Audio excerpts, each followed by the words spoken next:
Shalom Bapak Ibu Saudara, kita kembali dalam renungan harian. Kita masuk lagi dalam kitab Yunus. Hari ini adalah Yunus pasal yang ketiga. Mari kita membaca renungan kita pada hari ini. Datanglah firman Tuhan kepada Yunus untuk kedua kalinya. Demikian, bangunlah, pergilah ke Niniwe, kota yang besar itu, dan sampaikanlah kepadanya seruan yang kufirmankan kepadamu. Bersiaplah Yunus, lalu pergi ke Niniwe sesuai dengan firman Allah. Niniwe adalah sebuah kota yang mengagumkan besarnya, 3 hari perjalanan luasnya. Mulailah Yunus masuk ke dalam kota itu sehari perjalanan jauhnya, lalu berseru, 40 hari lagi maka Niniwe akan ditunggang balikkan. Orang Niniwe percaya kepada Allah, lalu mereka mengumumkan puasa dan mereka, baik orang dewasa maupun anak-anak, mengenakan kain kabung. Setelah sampai kabar itu kepada raja kota Niniwe, turunlah ia dari singgasananya, ditanggalkannya jubahnya, diselubungkannya kain kabung, lalu duduklah ia di abu. Lalu atas perintah raja dan para pembesarnya, orang memaklumkan dan mengatakan di Niniwe demikian, manusia dan ternak, lembu, sapi dan kambing domba tidak boleh makan apa-apa, tidak boleh makan rumput dan tidak boleh minum air. Haruslah semuanya, manusia dan ternak, berselubung kain kabung dan berseru dengan keras kepada Allah, serta haruslah masing-masing berbalik dari tingkah lakunya yang jahat dan dari kekerasan yang dilakukannya. Siapa tahu mungkin Allah akan berbalik dan menyesal serta berpaling dari murkanya yang bernyala-nyala itu, sehingga kita tidak binasa. Ketika Allah melihat perbuatan mereka itu, yakni bagaimana mereka berbalik dari tingkah lakunya yang jahat, maka menyesalah Allah karena malapetaka yang telah dirancangkannya terhadap mereka, dan ia pun tidak jadi melakukannya. Nah, saudara, hari ini kita akan membahas tentang pertobatan. Nah, mengapa orang bisa bertobat? Nah, saudara, Yunus telah bertobat. Dia selamat dari perut ikan, dia dibawa ke pantai dan pergi ke Niniwe untuk berkhotbah. Dia mengikuti apa yang Tuhan perintahkan. Dia berjalan ke kota itu dan mulai berkhotbah. Khotbahnya adalah demikian, 40 hari maka Niniwe akan ditunggang balikkan. Itulah yang dia sebutkan sepanjang perjalanan dia ke kota Niniwe itu. Dan Yunus sangat terkejut. Orang-orang di sana tidak tertawa ataupun melukai dia, mencibir dia. Sebaliknya, seluruh kota itu mendengarkannya. Nah, saudara, kata Ibrani untuk bertobat adalah sub. Artinya berbalik. Ini muncul 4 kali dalam ayat 8 sampai 10. Dan inilah berita utama yang mengejutkan di bagian ini. Berlawanan dengan semua perkiraan, kota Niniwe yang kejam dan kuat itu menggunakan kain kabung. Kain kabung ini adalah tanda pertobatan massal, dan mereka melakukannya dari anak-anak sampai orang dewasa. Di ayat 5 dituliskan demikian. Jadi dari lapisan sosial paling atas sampai lapisan sosial paling bawah. Jadi pertobatan yang massal, seluruh kota itu bertobat. Nah, bagaimana bisa terjadi hal yang demikian ini? Nah, sejarawan menunjukkan bahwa pada waktu Yunus menjalankan misinya, Asyur sedang mengalami serangkaian bencana, wabah, pemberontakan, dan penurunan. Semuanya dilihat sebagai tanda yang buruk, bahwa akan ada yang lebih buruk lagi yang akan terjadi. Nah, sebagian berpendapat bahwa ini adalah cara Allah mempersiapkan keadaan bagi khotbah Yunus, pemberitaan tentang hukuman yang Tuhan berikan.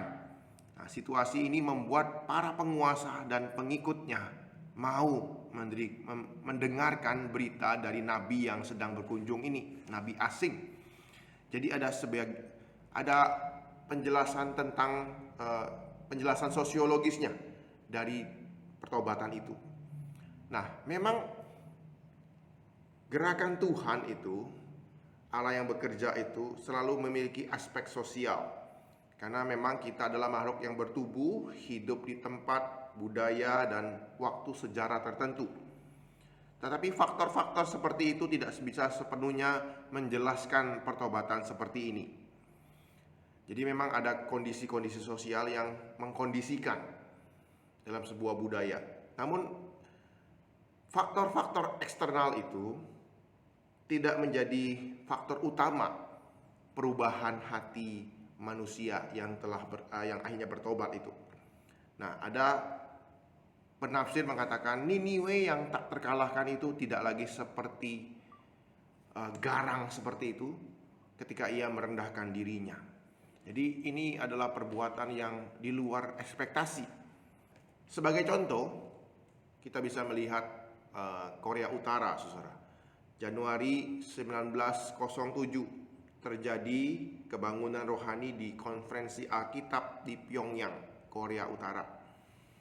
Nah, mereka ketika khotbah disadarkan akan dosa-dosa mereka, karena mereka memang pada waktu itu membenci orang Jepang yang telah menjajah mereka. Mereka merasa dirinya lebih layak, lebih bermoral daripada orang-orang Jepang. Mereka membenci orang Jepang turun-temurun. Nah, ketika dengar khotbah itu mereka merasa berdosa. Dosanya sama dengan orang Jepang itu, dan mereka merasa layak dihukum bersama dengan manusia-manusia yang lain. Namun ketika pemberitaan Injil disampaikan, mereka diselamatkan oleh kasih karunia Tuhan, pengorbanan Kristus yang mahal itu. Dan momen itu membangunkan kerohanian orang-orang di sana. Mereka bertobat, mereka dipulihkan. Ada perkembangan kekristenan yang luar biasa di kota itu pada waktu itu, menghilangkan kesombongan mereka, kesombongan moralitas mereka, dan menghilangkan kepahitan mereka terhadap orang-orang Jepang. Nah, saudara, gerakan-gerakan seperti ini memang banyak di sejarah gereja di sepanjang masa. Kita bisa melihat hal itu bukan hanya di Korea Utara, tapi di Korea Selatan, di Amerika, di Asia. Banyak terjadi kebangunan rohani yang mengubahkan orang dari jahat sekalipun menjadi orang yang benar-benar saleh luar biasa. Dan bagaimana hal ini bisa terjadi? Tentu saudara, pertobatan itu bukanlah pekerjaan manusia. Memang manusia Tuhan pakai, Tuhan pilih untuk memberitakan Injil. Namun pertobatan itu sepenuhnya adalah karya Tuhan. Dalam 2 Timotius 2 ayat 25, dan dengan lemah lembut dapat menuntun orang yang suka melawan, sebab mungkin Tuhan memberikan kesempatan kepada mereka untuk bertobat dan memimpin mereka sehingga mereka mengenal kebenaran. Yunus hanya berkhotbah dengan satu ucapan saja. 40 hari maka Niniwe akan ditunggang balikan. Dia cuma ngomong satu aja, dan itu berita penghukuman. Satu keliling Niniwe itu 1 hari, ia memberitakan satu kalimat ini aja. Dan hasilnya luar biasa. Seluruh kota bertobat. Khotbah yang paling singkat, tapi mempertobatkan banyak sekali orang. Lalu Niniwe percaya kepada Allah dan mereka bertobat dan berpuasa. Meskipun kita bisa nanti melihat kualitas pertobatan bangsa Niniwe, apakah mereka sungguh-sungguh bertobat atau tidak? Adakah efek yang permanen dalam pertobatan itu?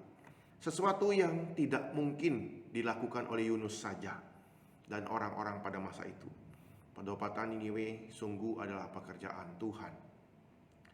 Nah, saudara, kalau kita melihat dalam kehidupan kita, dalam pelayanan kita, pertobatan ini adalah pekerjaan Tuhan.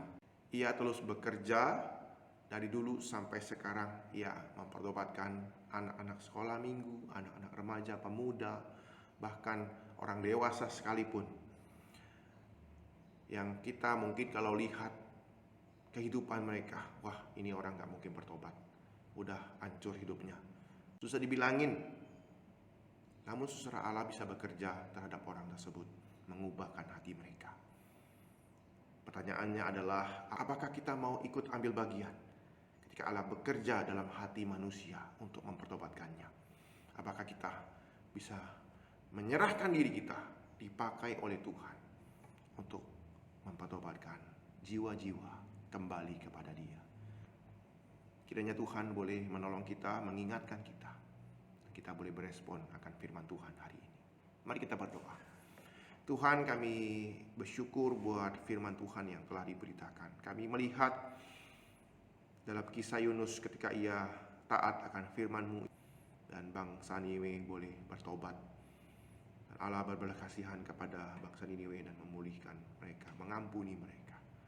Tuhan, tolonglah kami ketika kami melayani Tuhan, ketika kami memberitakan Injil, ketika kami bersaksi, kami ingat bahwa Tuhanlah yang bekerja sepenuhnya, mengubahkan hati manusia yang seperti batu menjadi lembut dan boleh menerima Injil Tuhan. Tolong kami terus boleh memberitakannya dengan setia, taat akan firman-Mu, taat akan panggilan-Mu ya Tuhan. Sehingga Tuhan juga boleh memakai kami dan kami boleh ambil bagian dalam pelayanan Tuhan untuk memberitakan Injil dan mempertobatkan jiwa-jiwa yang hidup dalam dosa. Terima kasih Tuhan Yesus, inilah doa kami dan permohonan kami. Kami bersyukur dan berdoa dalam nama-Mu. Amin.